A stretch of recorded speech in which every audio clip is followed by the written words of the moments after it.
ministerial participation. We look forward to hearing their important contributions.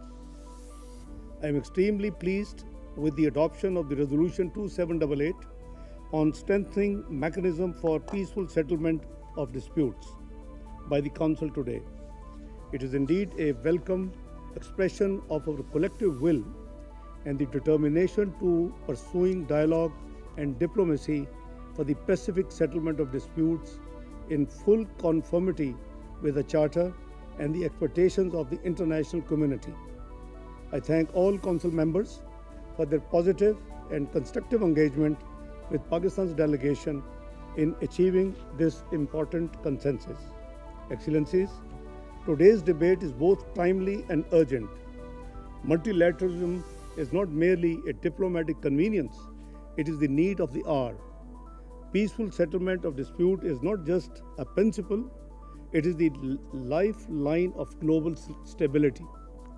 The international community today faces a deeply troubling landscape of unresolved conflicts, festering disputes, and new and escalating crises. Geopolitical rivalries, erosion of trust in multilateral institutions, and persistent non-compliance with Security Council resolutions continue to undermine our shared commitment to the maintenance of the international peace and security and respect for international law. Around the world, unresolved disputes have morphed into prolonged conflicts. The flames of war rage in several regions across the globe.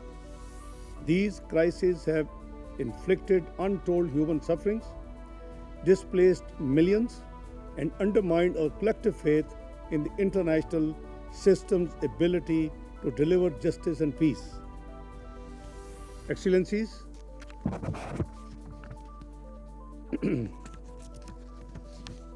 we must collectively acknowledge that durable peace is not forged through power projection or unilateralism, but through dialogue, mutual respect, and inclusive diplomacy. The centrality of multilateralism, as reaffirmed in the Pact for the Future, offers a framework for trust building and cooperation essential to conflict prevention and resolution. Pakistan remains a firm believer in the promise and power of multilateralism. As a long-standing member of the United Nations and one of the largest troop contributing countries to the UN peacekeeping, Pakistan's commitment to peace is principled, enduring, and consistent. Excellencies, peaceful settlement of disputes is not just a moral or legal imperative, it is a strategic necessity. Despite the Charter of the United Nations providing comprehensive tools under Chapter 6 for the pacific settlement of disputes, including negotiations, inquiry, mediations, conciliations, arbitration, and judicial settlement, these mechanisms remain underutilized or selectively applied.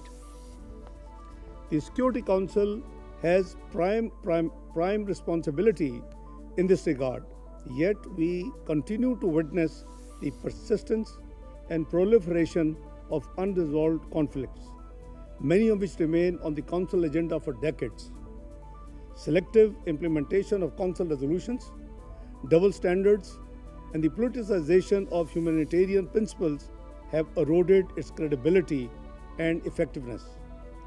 The ongoing tragedies in Palestine and the Indian illegally occupied Jammu and Kashmir are vivid examples of this malice. The prolonged suffering of the Palestinian people, particularly in Gaza, remains a stark reminder of the urgent need for a just and lasting solution. Israel's latest onslaught in Gaza has killed over 58,000 Palestinians, mostly women and children. The humanitarian situation is dire, with civilians bearing the brunt of the violence and deprivations. We reiterate the call for an immediate, unconditional, and permanent ceasefire in Gaza and across the occupied territory. The ceasefire must serve as a stepping stone for a broader and durable peace. We earnestly hope that the upcoming conference on the two-state solution will reopen the political horizon and efforts towards a just and the peaceful settlement of the Palestinian question, leading to the realization of the independent and viable state of Palestine based on the pre-1967 borders with Al-Quds al-Sharif as its capital.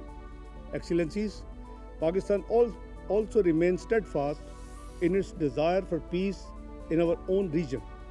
But this cannot be one-sided effort. It requires reciprocity, sincerity, and willingness to engage in meaningful dialogue, for which Pakistan stands ready. Jammu and Kashmir remains one of the oldest disputes on the agenda of the UN Security Council. It is an internationally recognized disputed territory, the final disposition of which is to be made in accordance with the relevant UN Security Council resolutions and the wishes of the Kashmiri people.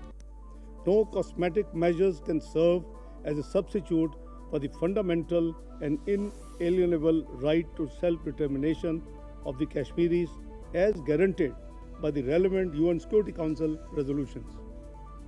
The 65-year-old Indus Water Treaty between India and Pakistan is a noteworthy example of dialogue and diplomacy working for peacefully arriving at a water-sharing arrangement between two neighbors.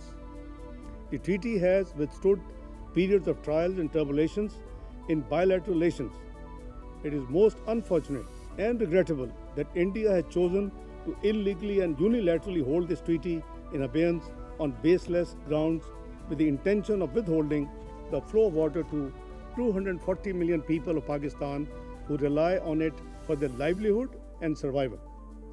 At the heart of almost all the conflicts across the globe is the crisis of multilateralism, a failure not of principles but of will, a paralysis not of institutions but of political courage. The path to sustainable peace lies in peaceful resolution of disputes. In this spirit, I humbly suggest, first, we must revitalize trust in the UN system. That requires ensuring equal treatment of all conflicts based on international law, not geopolitical expediency. The Security Council resolutions must be implemented universally and without discrimination. Second, we must uphold the primacy of international law, particularly the principles of the UN Charter, in resolving disputes. There must be no space for threat or use of force, foreign occupation, or denial of right to self-determination in today's world.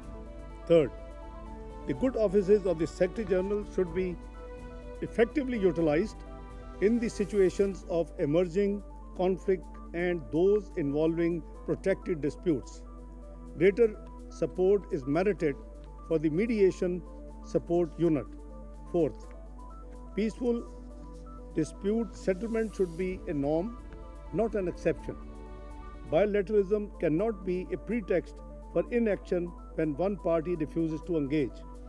Finally, we may promote regional partnerships in accordance with Chapter 8 of the Charter to support context-specific, inclusive solutions as well as enhance early diplomatic action, including greater investment in the tools of preventive diplomacy. Excellencies, Pakistan's foreign policy remains anchored in the principles of UN Charter, sovereign equality of states, non-interference, a right to self-determination, and the peaceful settlement of disputes. We have always preferred diplomacy over confrontation, engagement over isolation, and partnership over polarization. We covet a world that is not divided by conflict, but united by cooperation and peaceful coexistence. Excellencies, let this debate serve as a collective reaffirmation of our faith in multilateralism, a recommitment to the peaceful settlement of disputes, and a solemn promise to those who look to this Council not for words, but for action. It is time to return to the spirit of San Francisco, where the Charter was born out of the ashes of war and with a hope for peace. At the 80th anniversary of the foundation of the organization, we owe it to the peoples of the world to make the UN even more relevant as a platform for for dialogue, but also as an institution that delivers justice, upholds international law, and promotes sustainable peace. I thank you all. I now resume my functions as President of the Council. I now give the floor to His Excellency Lord Ray Collins of Highbury,